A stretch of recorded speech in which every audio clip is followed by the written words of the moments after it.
Hi, I'm Yael, and I want to welcome you to Nurturing Resilience. As I'm shooting this, we're just a couple of weeks before the spring equinox, and the feeling that a lot of us are having is of reemergence. Reemergence out into the world from a long winter. But also there is a little bit of this sense of reemergence from COVID. President Biden has committed to offering vaccines to all adults in the United States by the end of May. Might be a little bit ambitious given the state of our public healthcare system, but and the infrastructure that's available to it. But still, we're sort of almost like at the mouth of the cave, right? Like looking out where we've been. And of course, in winter, many of us have had even more isolation because of the pandemic than normal. At least when the weather's nice, we're able to sit on our porches and safely distance from others or go into a park, whatnot. So this is still, it's not the end, but it might be the beginning of the end. And so when I thought about what would be helpful, I kind of always come back to this idea about body and our postures as also, there's a sort of bi-directional information superhighway, if you will, that works between our physical body and our mind and emotional state. And so posture is really important as part of that. And because, especially in the pandemic, so many of us have been attached to these things, right? To screens, to Zoom. We're really in a state of like constant Shlombasana, which makes us feel a little bit pessimistic, you know, and even some people, like, we're just always gazing down as opposed to ahead. Where we want to go is really this state where our heart is a little bit more uplifted and we can see forward. We know that it doesn't mean that change is immediate, but that we're preparing for this reemergence. And I want to say that it's going to take some time. A lot of us, myself included, because we haven't been around people as much. Like when I am around people, I know I feel socially awkward.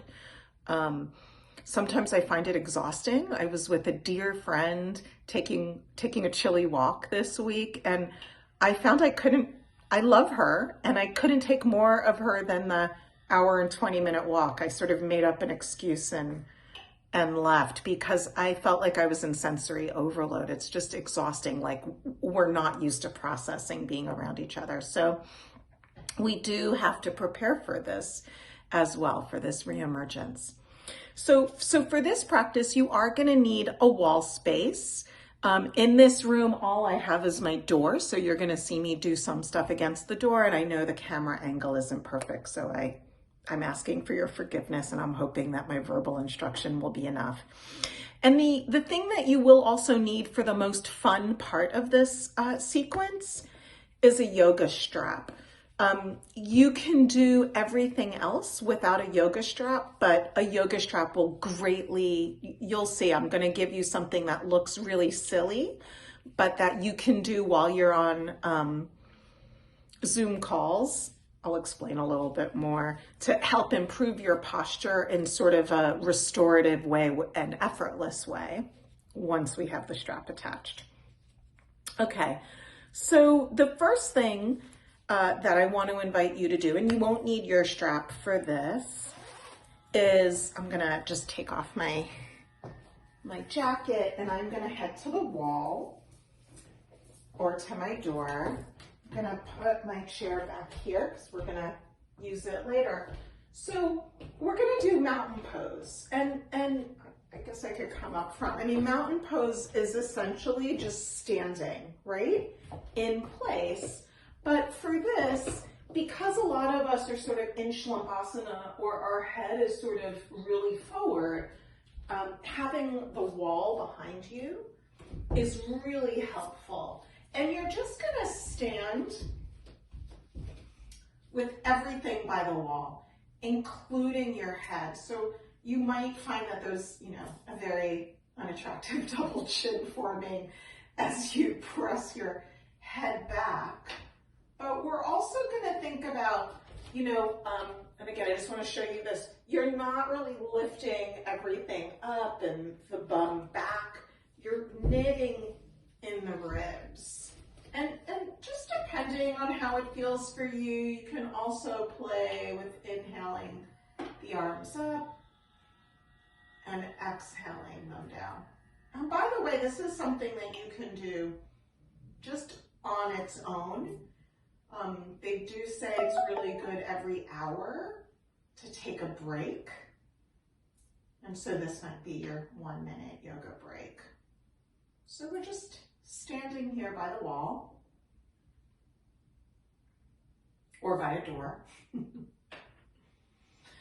And again, you could also just be still, but we're really thinking about engaging through the whole back body into the wall. And then what we're going to do as a strengthener is chair against the wall, which maybe you practice in the gym, but we're going to do this a little bit different. We're in physical ed class. So rather than what's typically taught is to have your ankles directly underneath your feet, I actually want you to, you don't have to come down that far, but I want you to be able to see most of the top of your feet. So when I'm standing up, you can see I'm taking my feet maybe 3 feet away from the wall. And then I'm just coming down to the extent that feels good.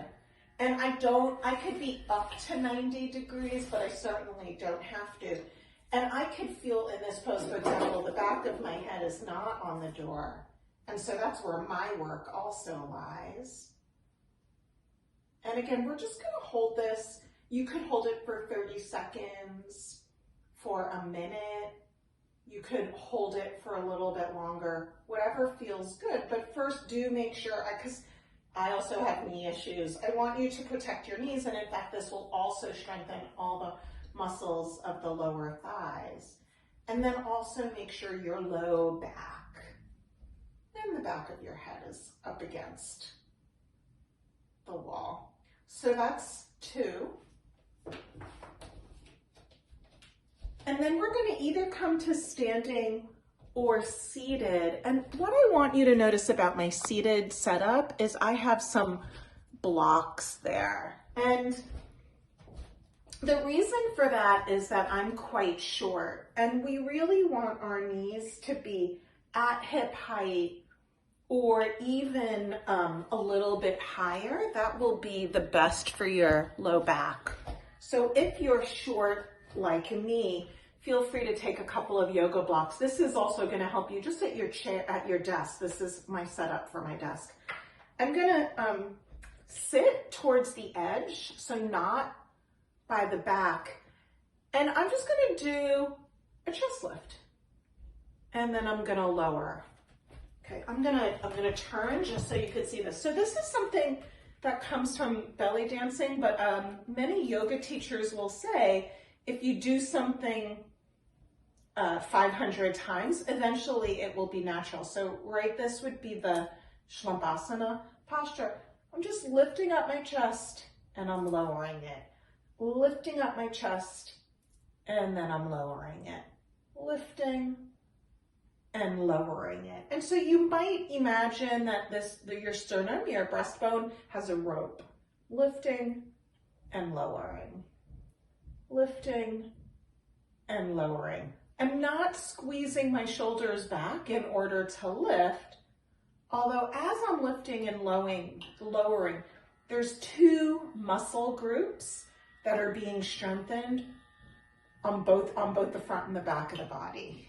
And in doing that, and by the way, it takes a lot of practice before you can do it, and it certainly takes a lot of practice before you can do it and talk. Took me months.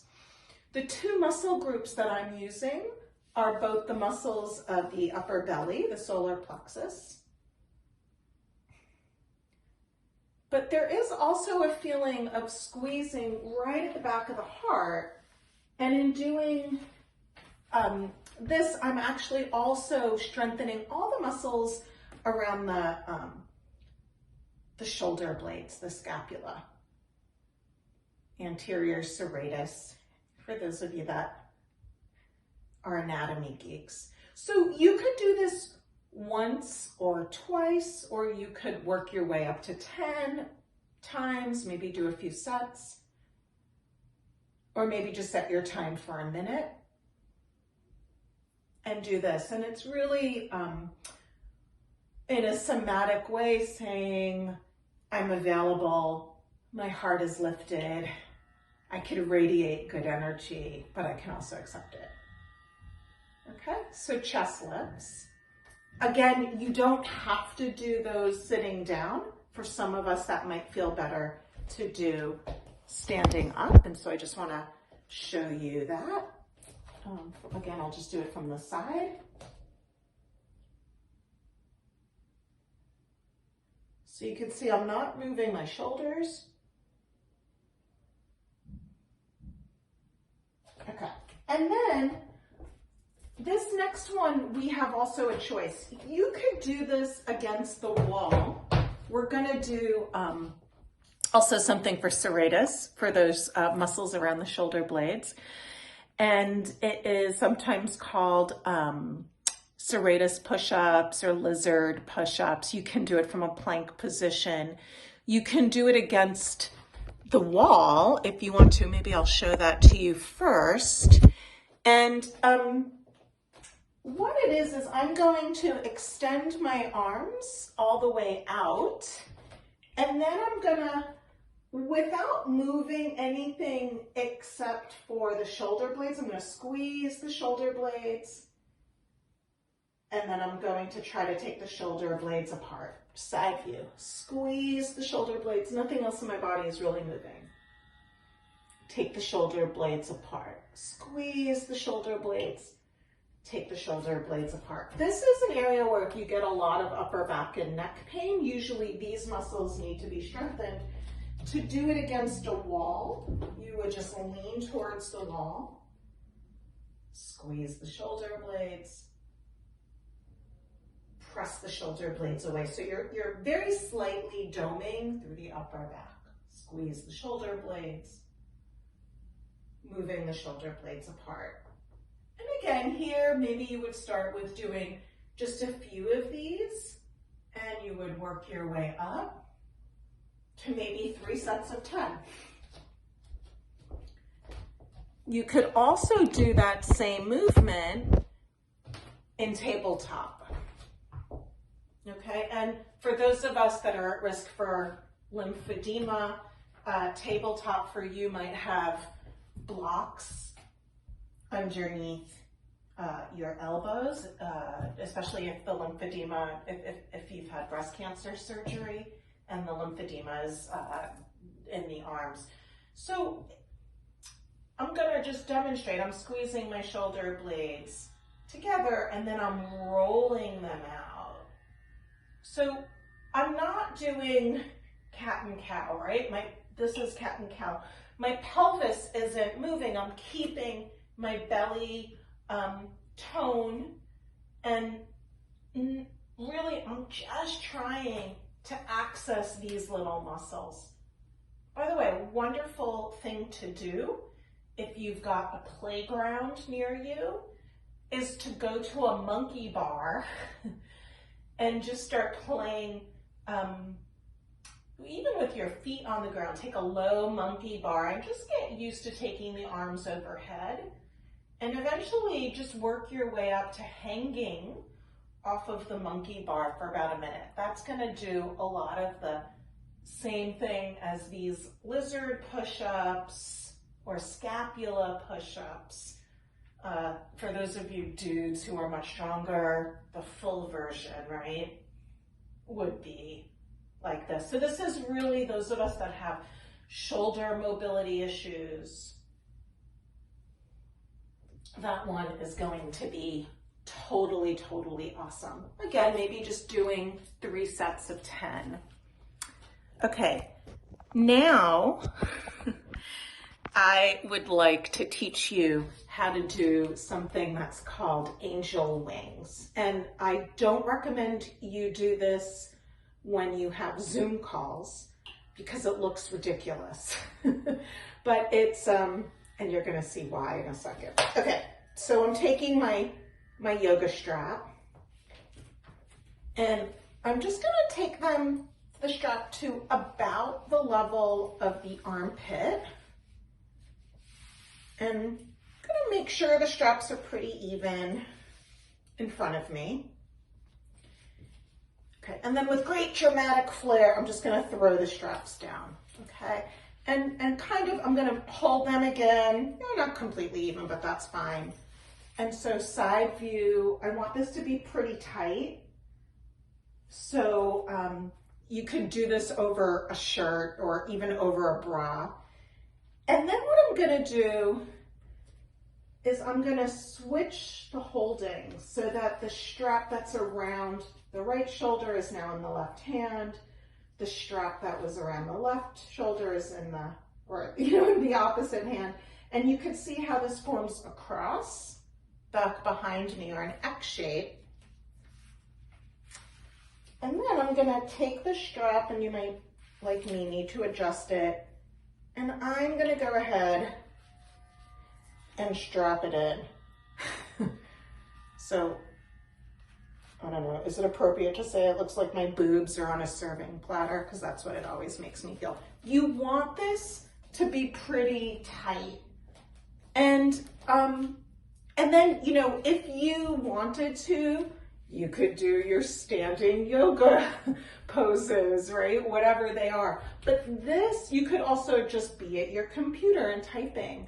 But this angel wing is going to be a really helpful reminder for your body to not do Shlombasana.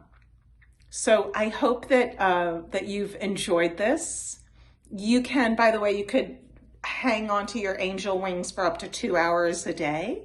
Let me know if you like this, if you have other requests for future episodes. Thanks so much for joining me today.